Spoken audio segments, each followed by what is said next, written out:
Hello class 6, तो welcome to Zenith Guru fundamental. मैं हूं निकी पंडित एंड हम स्टार्ट कर रहे हैं आज से साइंस का chapter number 9, that is method of separation in everyday life. ठीक है, सो यहाँ पे हम ये जानेंगे कि आए दिन, ठीक है, हम किस तरीके से चीज़ों को सेपरेट करते हैं and that is very common. ठीक है, आपने देखा होगा कि जब भी खाना बनाया जाता है, लेट्स सपोज कि चावल बनाने जा रहे हैं, है ना, तो हमारी जो मम्मियां हैं, हमारी जो दादियां हैं, वो क्या करती हैं, सबसे पहले चावल में ना कुछ भी अगर कंकड़ पत्थर उनको दिखते हैं तो फटाफट से उठा के ना वो अलग कर देती हैं। So that is also a part of separation.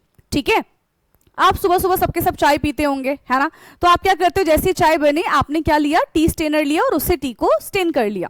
तो चाय को छानना भी क्या कहलाता है, सेपरेशन टेक्निक कहलाती है।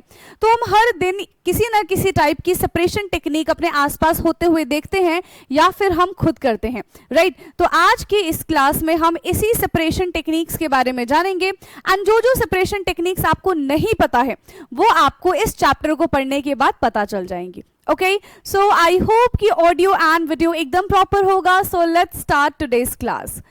सो यहाँ पे क्या लिखा है, साधु ऐसा चाहिए जैसा सूप सुभाए, सार सार को गही रहे, थोथा दही उड़ाए। ओके, तो कबीर दास ने, है ना, इन्होंने क्या कहा है, just like winnowing make the husk blow away while retaining the grain, similarly sex let the virtue stay while discarding the vice. देखो यहाँ पे ना विनोइंग के बारे में सबसे पहले हमको बताया गया है, विनोइंग की हेल्प से हमको चीजें समझाई गई हैं। ठीक है, सो विनोइंग क्या होता है, विनोइंग में ना हम एक हाइट पे ले जाके ग्रेन्स को हस्क से अलग करते हैं with the help of wind speed. ठीक है, तो जिस डायरेक्शन में विंड स्पीड मूव कर रही होती है ना, उसी डायरेक्शन में जितने भी अनयूज्ड पार्टिकल्स होते हैं या फिर हस्क होते हैं जिसका हमें इस्तेमाल नहीं होता, वो हवा के साथ उड़ जाते हैं और जितने भी यूजफुल थिंग्स होती है वो वहीं पे रह जाती है। तो हमें अपने जीवन में कुछ इसी तरीके की आदतों को, अपने ऐसे ही तरीके के लोगों को अपने साथ रखना चाहिए।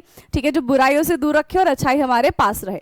तो आप यहाँ से इस चीज को भी एड ऑन कर सकते हो, राइट। सो ये एक दोहा है। ठीक है, नाउ यहाँ पे क्या स्टोरी बताई गई है उसको हम देखते हैं, माली एंड हिज सिस्टर वाली। ठीक है, सो माली है एंड वाली है, right. So Mali and his sister Wali are excited for their summer vacations. अब ये भी आपकी गर्मी की छुट्टियां ओवर हुई है ना, बट इनकी अब स्टार्ट होने वाली है। ठीक है, so they are excited for their summer vacation. जैसे आप भी अपने समर वेकेशन के लिए बहुत ज़्यादा एक्साइटेड हुए होंगे कि भाई जैसे ही स्कूल की छुट्टियां पड़ेंगी हम इधर घूमने जाएंगे, यहाँ पे जाएंगे, फटाफट से अपना हॉलीडे होमवर्क कर लेंगे जल्दी जल्दी, ताकि जब हम वेकेशन पे जाए तो हमें कोई डिस्टर्ब ना करे, हमें कोई बोले ना कि भाई थोड़ा सा पढ़ लो, है ना। तो बहुत एक्साइटेड आप भी होते हो कि इतने सालों के बाद हम अपनी नानी के घर जाएंगे, ठीक है, अपने रिलेटिव्स के घर जाएंगे, अपने कजन से मिलेंगे, अपने फ्रेंड से मिलेंगे, या फिर हिल स्टेशन जाएंगे, है ना, माउंटेन्स पे जाएंगे, बीचेस पे जाएंगे। तो ऐसा सपना सा होता है कि भाई गर्मी की छुट्टियां पड़ जाए, हम निकलने चले जाए, है ना, घूमने निकल जाए, राइट। तो इसी तरीके से ना ये बच्चे भी बहुत ज्यादा एक्साइटेड थे कि जैसे उनकी समर वेकेशन होगी, ठीक है, तो क्या प्लान किया इन्होंने, their parents have planned a trip to visit their relatives and friends living across India. उनके पेरेंट्स ने डिसाइड किया कि जैसे ही समर वेकेशन होगी बच्चों को लेके कहाँ जाएंगे, कहाँ पे विजिट करेंगे, अपने कहाँ पे जाएंगे, रिलेटिव्स के घर जाएंगे, ठीक है, एंड पेरेंट्स के घर जाएंगे, राइट, जो कि इंडिया में ही रहते हैं, कहीं दूर नहीं रहते। They always stay in touch with their relatives and friends. Do you also keep in touch with your loved ones? Yes, करते हो ना, अपनी दादी से बात करते होंगे, अपनी नानी से बात करते होंगे, बुआ से बात करते होंगे, अपनी मौसी से बात करते होंगे। सो ये सब के सब कौन है, ये सब के सब आपके रिलेटिव्स हैं, है ना। तो हमें हमेशा अपने रिलेटिव्स के टच में रहना चाहिए, उनके संपर्क में रहना चाहिए, राइट। उनसे हर दिन तो नहीं मैं कहूँगी, बट एटलीस्ट मंथ में 1-2 बार बात कर लेनी चाहिए, ठीक है, ताकि आपको ही पता रहे कि हाँ यस ये आपके लव्ड वंस हैं, ये आपके रिलेटिव्स हैं, आपके बुरे वक्त में यही काम आएंगे, है ना। Their first halt is their नानीज, यानी कि maternal grandmother's house in Haryana. तो सबसे पहले तो भाई कहाँ पे पहुंच गए, सबसे पहले गई अपनी नानी के घर, जो कि कहाँ पे था, हरियाणा में था। ठीक है, तो जितने भी लोग हरियाणा से है फटाफट से मुझे बता देना। It is surrounded by a large field. Mali and Wali are fascinated by the variety of grains piled up in the courtyard. Their mami यानी कि maternal aunt and mama maternal uncle, आप सभी के मामा मामी होंगे ना, ठीक है, तो वैसे ही यहाँ पे वाली और माली के भी मामी मामा के बारे में बात हो रही है. Along with the other community members are busy separating small stones and husk from the grains with their hands. Okay. So basically यहाँ पे वाली एंड जो माली है उनके ग्रैंड मदर यानी कि मेटर्नल ग्रैंड मदर की बात करें, नानी की बात करें, उनके घर में क्या चल रहा था भाई, उनके घर में ग्रेन को हस्क से अलग किया जा रहा था, वो भी किससे, हाथों से. तो जब भी हम हाथों से चीजों को सेपरेट करते हैं, so that is called hand picking. क्या कहते हैं उसको, हम हैंड पिकिंग कहते हैं. ठीक, नाउ सो देखो ये इस तरीके से यहाँ पे क्या रखा हुआ है, ग्रेन्स रखे हुए हैं एंड इसमें से जितने भी हस्क होंगे यानी कि लाइटर पार्टिकल्स, वेस्ट मटेरियल जो यूज में नहीं है, तो वो ग्रेन्स से उसको बाहर निकाल देंगे. ठीक है. Mali and Wali are curious to know why this is being done. Their नानी notice that their curiosity and explain. तो देखो माली एंड वाली के चेहरे पे बहुत ज्यादा क्यूरियोसिटी आई, यानी कि ये जानने की इच्छा हुई कि आखिरकार ये लोग ऐसा क्यों कर रहे हैं. और जो इच्छा उन बच्चों के चेहरे पे दिख रही थी, ठीक है, वो उनकी रानी ने देख लिया कि भाई ये तो बहुत क्यूरियस है, इनको जानना है कि ऐसा हम क्यों कर रहे हैं एंड व्हाट इज दिस. तो उनकी नानी ने उनको एक्सप्लेन किया. राइट, क्या एक्सप्लेन किया, we are removing these stone so that grains are fit for cooking.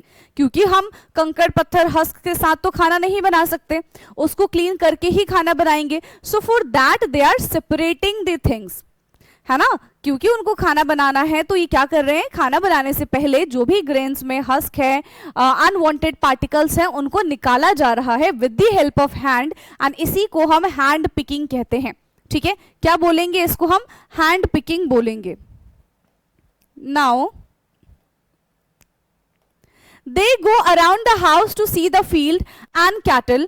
To keep them busy, Nani give them a challenge of hand picking small stones from grain while keeping their eyes closed. Okay, so यहाँ पे बच्चे of course अगर अपने नानी के घर आए हैं तो इधर उधर तो घूमेंगे ही, तो बच्चे भी इधर उधर घूम रहे थे, कैटल में गए, फील्ड में गए.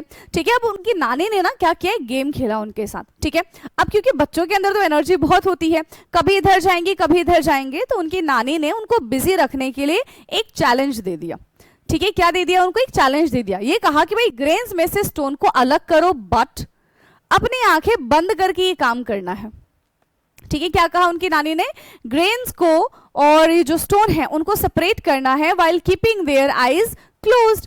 अब बच्चे तो बच्चे हैं, है ना, सो मान गए होंगे. The method of picking by hand from a mixture when two or more substances are mixed such as small stones husk from wheat and rice is called hand picking. तो यहाँ पे उन बच्चों ने क्या किया, जो भी ग्रेन्स में स्टोन्स या फिर हस्क थे तो हाथ से उठा के उन्होंने उसको सेपरेट किया. अब जब हाथ से उठा के वो उसको सेपरेट करेंगे तो इस प्रोसेस को या फिर इस मेथड को या फिर इस टेक्निक को हम क्या कहते हैं, हैंड पिकिंग कहते हैं. ठीक है, क्या बोलेंगे बेटा, इसको हम हैंड पिकिंग बोलेंगे.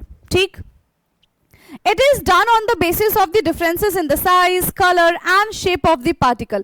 तो हम किस तरीके से किस किस के बेसिस पे चीजों को सेपरेट करेंगे, तो on the basis of their shape, on the basis of their size and on the basis of their color. तो इन तीन चीजों के बेसिस पे हम इनको सेपरेट करते हैं. ठीक है, अनवांटेड पार्टिकल्स को वांटेड पार्टिकल से सेपरेट कर देंगे. If the particles to be removed are present in a small quantities and can easily be picked by the hand picking proves to be convenient method. है ना, ऐसा तो नहीं होना चाहिए कि बिल्कुल ऐसे छांट छांट के हमें देखना पड़ रहा है एंड बहुत ज्यादा टाइम लग रहा है. So that is not the convenient method. है ना, हमें दिख रहा है कि भाई 4 हमारे पास संतरे हैं, 2 हमारे पास अमरूद है, हमने क्या किया, 4 संतरों में से 2 अमरूद निकाल के बाहर रख दिया. सो दैट इज इजी, हमें दिख रहा है ना भाई, सीधा सीधा. अब सोचो कि बहुत बड़ी बड़ी सी, मान लो कि हमारे पास चावल ही है, चलो, है ना, हमारे पास राइस है, अब राइस में बहुत छोटे छोटे से कंकड़ पत्थर हैं, तो उनको हाथ से हटाना इट्स वेरी डिफिकल्ट.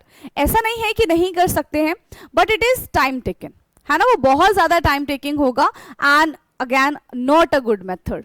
वो एक अच्छा मेथड नहीं है कि भाई घंटों बर्बाद कर रहे हैं हम एक छोटे से काम के लिए कि उसमें से कंकड़ पत्थर हम हटाएंगे, और इतना इफेक्टिवली हम हैंड पिकिंग से वो चीज कर भी नहीं पाते हैं. ठीक है, Now, at lunch, Mali and Wali are served steaming hot vegetables pulao. While eating the pulao, Nani observed that Mali is separating whole black pepper from the pulao and is placing them aside on his plate. तो ऐसा तो देखो आप भी करते होंगे यार, है ना? अगर कभी आपको पुलाव मिलता है तो उसमें अगर किसी को क्यूमिन नहीं पसंद है, जीरा नहीं पसंद, तो वो साइड में कर देगा. किसी को लौंग नहीं पसंद है, किसी को जैसे कि इसको ब्लैक पेपर नहीं पसंद है, किसी को चिली नहीं पसंद होता है, तो हम क्या करते हैं अक्सर चीज़ों को ना हाथ से उठा के यार नहीं खाना, अलग कर देते हैं. So this method is called hand picking. और ये कोई बहुत टफ मेथड नहीं है. खाने में से जो चीज़ हमको नहीं पसंद वो हमने निकाल दिया. ऑफ कोर्स वो चीज़ हम हैंड पिकिंग से ही करेंगे एंड वहां पे हैंड पिकिंग ही सुटेबल होगा. कोई मशीनरी नहीं लेकर आएंगे कि भाई हमें अपने चावल में ना मिर्ची नहीं पसंद है तो जितनी भी हरी हरी मिर्चियां दिख रही है उसको निकाल के फेंक दो. तो हम ऐसा नहीं करते. हम अपने सुंदर सुंदर हाथों का इस्तेमाल करके उन चीजों को सेपरेट कर देते हैं एंड यहाँ पे हम हैंड पिकिंग कर रहे होते हैं. कौन से मेथड से बेटा हम इसको सेपरेट करते हैं?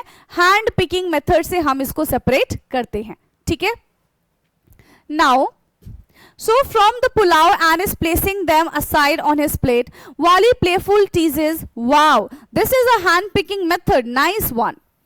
Nani tell them about the benefits of black pepper and encourage Mali to eat it. ठीक है. तो भाई अब नानी तो नानी है ना, वो तो बताएंगी कि ये चीज खानी चाहिए. क्यों? क्योंकि इसके अपने अलग बेनिफिट्स होते हैं. आप बीमार नहीं पड़ेंगे, आपका डाइजेस्टिव सिस्टम अच्छा होगा. ठीक है. कुछ भी चीज़ आपको खाने के लिए देंगे तो हर चीज़ का वो उनको मतलब पता होता है पहले से ही, है ना, कि ये चीज़ खाने से ये बेनिफिट्स होते हैं, आपको ये नुकसान नहीं होंगे. ठीक है. तो अपने ग्रैंड पेरेंट्स की बात सुना करो, इवन अपने पेरेंट्स की भी बात सुना करो. वो जो आपको बोलते हैं ना कि हरी पालक खाओ, ठीक है, हरी सब्जियाँ खाओ, ये वाली सब्जी खाओ, जंक फूड मत खाओ. सो सुनना है उनको. ठीक है. बिल्कुल ध्यान से सुनना है. Right? Now, later in the day, their mama take them to the field where they observe bundle of the harvested wheat stalks laying in the field. ठीक है. तो फिर अगर हम अगले दिन की बात करते हैं, ठीक है, अगले दिन ना उन बच्चों के मामा उनको कहाँ पे लेके गए? उनको फील्ड में लेके गए. ठीक है. जहां भी उन्होंने क्या क्या चीजें देखी कि भाई इस तरीके से जो व्हीट है, ठीक है, उनके ऐसे इस तरीके से बंडल बने हुए हैं एंड इसमें से क्या करना है? Wheat stalks lying in the field and some stalks are spread in the sun for drying. इनको ऐसे बंडल बंडल बना बना के धूप में सुखाने के लिए रख दिया है क्योंकि इनके अंदर कुछ मॉइस्चर होगा. राइट. एंड पूरा हमें मॉइस्चर प्रूफ रखना होता है ताकि जो अनाज है वो आगे जाके खराब ना हो जाए, है ना. मॉइस्चर लगने की वजह से इनमें फंगस लग सकता है और पूरा का पूरा अनाज खराब हो सकता है. तो अनाज को स्टोर करने से पहले, ठीक है, सबसे पहले क्या किया जाता है? उसको धूप में बहुत लंबे टाइम तक सुखाया जाता है ताकि अगर उसके अंदर कुछ भी मॉइस्चर हो तो वो सारा का सारा मॉइस्चर हट जाए, वहां से इवापोरेट हो जाए. ठीक है. तो इसी तरीके से यहाँ पे बंडल्स बना के रखे गए थे एंड यहाँ पे उन्होंने क्या देखा? Both of them pick up a stalk each and notice numerous grain attached to it. तो एक स्टाक उठाया उन्होंने, उसमें देखा कि बहुत सारे ना व्हीट की ग्रेन्स नजर आ रहे हैं. अब पूरे स्टॉक को ये तो हम घर पे नहीं लेकर आते हैं और उसी से खाना बना लेते हैं. उस स्टॉक में से हम व्हीट को अलग करते हैं. तो व्हीट हमारे काम का है, स्टॉक हमारे काम का नहीं है. ठीक है. तो कैसे उनको अलग करेंगे? इस तरीके से पीट पीट के. ठीक है. जैसे हम पीटेंगे तो सारा का सारा जो उसमें ग्रेन होगा वो नीचे गिर जाएगा और स्टॉक जो है वो हमारे हाथ में रह जाएगा. इस तरीके से हम इन दोनों चीजों को सेपरेट कर लेंगे. Right. So a group of farmers are beating the stalks on a large wooden log. Curiously, Wali asked Mama why they are doing so. है ना, ये ऐसा क्यों करे? Why they are doing this? So उनके मामा ने क्या बताया है कि this is again a separating method to separate grains from the stalk. है ना, ये एक सेपरेटिंग मेथड है एंड इस सेपरेटिंग मेथड को बेटा हम क्या कहते हैं? So this separating method is called threshing. ऐसे पीट पीट के चीजों को अलग करना, इसको हम कहते हैं थ्रेशिंग. आगे बात समझ में? चलिए. So Mama explained they are beating the stalk to separate the grains and this process of separating grains from the stalk is known as threshing. ठीक है. ग्रेन्स को क्या कहा यहाँ पे?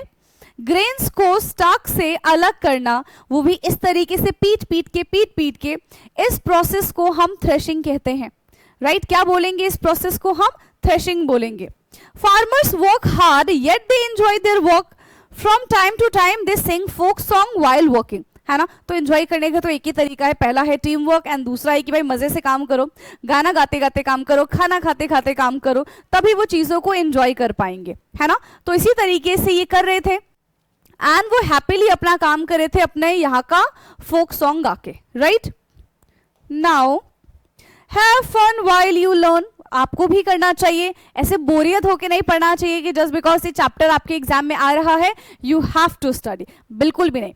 जस्ट बिकॉज कि आपको चीजें सीखनी है, आपको नॉलेज गेन करना है, आपको साइंस में एक्सेल होना है, इसीलिए आपको साइंस पढ़नी चाहिए, ठीक है। Now explore folk song of your region and try to sing along with your farmers, not farmers sorry, along with your friends। आप farmers कहाँ से ढूंढेंगे, है ना, पर आपको friends तो मिल जाएंगे। तो यहाँ पे क्या करना है, आप जिस भी एरिया के हैं, ठीक है, वहां का फोक सॉन्ग क्या है वो आपको ढूंढना है, ठीक है, पता करना है, आराम से आपको इंटरनेट में मिल जाएगा, वो पता करेंगे एंड वो आपको सिंग भी करना है अपने फ्रेंड्स के साथ, राइट। चलिए नाउ नेक्स्ट इज, सो अभी तक हमने दो सेपरेशन टेक्निक सीख ली है। कौन कौन सी सेपरेशन टेक्निक सीखी अभी तक हमने, one is hand picking and the next one is threshing, right. The separated grain get mixed with the piles of stalk. Wali whispered to Mali, will the farmers handpick the grain to remove them from so much husk? अब ऐसे पीट के तो clean कर दिया, मतलब stalks को हमने ग्रेन से अलग कर दिया, बट पीटने में क्या होता था कि कुछ जो लाइटर पार्टिकल्स होते हैं वो उसी ग्रेन के साथ मिक्स हो जाते हैं। अब जो ये बच्चे हैं ये आपस में विस्पर कर रहे हैं ना, और जो वाली है वो विस्पर करती है, ठीक है, माली को कि क्या अब ये लोग हस्क और ग्रेन को हाथों से सेपरेट करेंगे, क्योंकि अब तो वहां पे थ्रेशिंग नहीं कर सकते, थ्रेशिंग की वजह से ही तो कुछ पार्टिकल्स ग्रेन में आके गिर गए, कुछ हस्क जो है वो ग्रेन में आके मिक्स हुए हैं, ठीक है। So now they are discussing कि भाई अब इनको कैसे सेपरेट करेंगे, with the help of hand picking और देयर आर अदर मेथड्स, ठीक है। So she wondered how much time will the farmer take to separate these। अगर हैंड पिकिंग करना पड़ा तो सोचो एक एक हस्क हटा के रखना ग्रेन्स में से, it is very difficult task, और वो क्या पूरे टाइम यही करते रहेंगे, और एक दो बोरी तो उन्होंने अनाज नहीं उगाया होगा, ग्रेन्स नहीं ग्रो किए होंगे, ट्रक भर के ग्रेन्स ग्रो किए होंगे, तो कब तक वो इस तरीके की चीजों को सेपरेट करते रहेंगे with the help of hand picking, है ना, तो बहुत टाइम लग जाएगा। So let us perform an activity to find out the answer of these questions raised by वाली। अब वाली का जो क्वेश्चन है दैट इज जेन्युइन क्वेश्चन, क्योंकि उसको नहीं पता है कि कैसे सेपरेट करेंगे, उसने अभी तक दो ही मेथड पढ़े हैं, one is hand picking and another one is threshing. तो अब उसको पता है कि भाई यहाँ पे थ्रेशिंग पॉसिबल नहीं है क्योंकि थ्रेशिंग करके ही आया है, अब दूसरा मेथड बचता है हैंड पिकिंग। तो क्या हैंड पिकिंग करेंगे, इसी का आंसर जानने के लिए लेट अस एक्सप्लोर। एक्टिविटी 9.1 देखो, a small amount of puffed rice is mixed with the chana dal, can you think of separating the mixture by an method other than hand picking. तो चना दाल है हमारे पास, ठीक है, एंड राइस है, ठीक है, चना दाल है एंड राइस है, तो कैसे हम इनको सेपरेट कर सकते हैं अदर देन हैंड पिकिंग, ये आपको बताना है। तो आगे हम इस चीज को विनोइंग मेथड से भी सेपरेट कर सकते हैं, right. One is lighter one and one is heavier. Now let us explore. Take a handful of roasted peanut and rub them between your palm, what happen. तो रोस्टेड पीनट लेंगे, इस तरीके से ऐसे ऐसे करेंगे, तो रोस्टेड पीनट के जितने भी कवर होंगे, है ना, जो ब्राउन कवर होता है वो पूरा निकल जाएगा, हमारे हाथों पे लग जाएगा। नाउ फूक मार दो, ठीक है, जैसे आप फूक मारेंगे क्या होगा, जितने भी लाइटर पार्टिकल्स है वो सारे के सारे पार्टिकल्स उड़ जाएंगे और आपके हाथ में सिर्फ और सिर्फ रोस्टेड पीनट ही बचेंगे। तो ये कौन सा मेथड बता दिया, ये मेथड हमने बताया है विनोइंग का मेथड, जहां पे लाइटर पार्टिकल्स और हेवियर पार्टिकल्स को सेपरेट किया जाता है। सो जो पीनट के, ठीक है, कवर था, उसका जो छिलका था that is a lighter particle और peanut is a heavier particle. तो जैसे हमने एयर ब्लो किया, सारे के सारे जो लाइटर पार्टिकल्स हैं वो क्या हो गए, जिस डायरेक्शन में एयर ब्लो हो रहा था उसी डायरेक्शन में मूव कर गए, एंड जो हेवियर पार्टिकल्स थे वो हमारे हाथों में ही रह गए, ठीक है। So is it possible to separate the removed skin and the peanut? Yes possible है। Now try blowing it, what do you observe? तो ऑलरेडी मैंने बता दिया है कि क्या आपका ऑब्जर्वेशन रहेगा। Which of these component removed peanut skin or peanut are blown away? ठीक है, तो जैसे ही हम एयर ड्रॉप करेंगे, ठीक है, एयर ब्लो करेंगे तो लाइटर पार्टिकल्स जो ब्राउन स्किन है पीनट की वो रिमूव हो जाएगी और पीनट हमारे हाथ में ही रह जाएगा. You observe that blowing air separate the heavier and the lighter component. ठीक है, जैसे हम एयर ब्लो करते हैं तो यहां से हर कोई पार्टिकल सेपरेट नहीं हो सकता, सिर्फ और सिर्फ हेवियर एंड लाइटर पार्टिकल्स को ही हम यहां से सेपरेट कर सकते हैं. How do you think farmers separate so many grains from husk? तो कैसे सेपरेट करते होंगे? With the help of wind separate करते हैं. यस, कैसे सेपरेट करते हैं बेटा? With the help of wind separate करते हैं. So traditionally a soop, I think कि आप सबने इस तरीके का बैम्बू ट्रे देखा होगा जिसको हम सूप कहते हैं, है ना, देखा है ना. अब सूप का इस्तेमाल किया जाता था lighter particles and heavier particles को सेपरेट करने के लिए. जैसे सूप में हमने ग्रेन्स लिया और उसमें हमारे पास हस्क भी है, हम एक हाइट पे जाएंगे, इस तरीके से करेंगे और ऊपर से नीचे उसको गिराते जाएंगे, तो क्या होगा, जो हेवियर पार्टिकल्स होंगे वो तो नीचे ही रह जाएंगे और जो लाइटर पार्टिकल्स होंगे वो विंड के डायरेक्शन में मूव कर जाएंगे. ठीक. So traditionally a soup is a bamboo tree is used to separate heavier and the lighter component of a mixture. Next day their nana take them to the field to show this process at work. तो अभी तक सिर्फ उनको ये बात बताई गई थी कि भाई हाथों से नहीं उसको सेपरेट करेंगे, ग्रेन्स को और हस्क को कैसे सेपरेट करेंगे? With the help of the soup. ठीक है, तो अगले दिन उनके जो नाना जी हैं वो उन बच्चों को लेकर जाते हैं और सिखाते हैं, दिखाते हैं कि देखो इस तरीके से हम सेपरेशन टेक्निक्स का इस्तेमाल करेंगे. ठीक. So Mali and Wali observe a farmer standing on a raised platform. The farmer is moving the bamboo tree which contain threshed wheat grain in the directions of the air or the wind. तो जो already threshed grains है, ठीक है, उनको किस direction में रखा है? जहां से विंड जिस डायरेक्शन में मूव करेगी वहां पे रखा है. Now what do you infer from? Do both the components wheat grain and husk fall at the same place? No. Which of the two components get blown away? The lighter one. है ना, the lighter one will get blown away.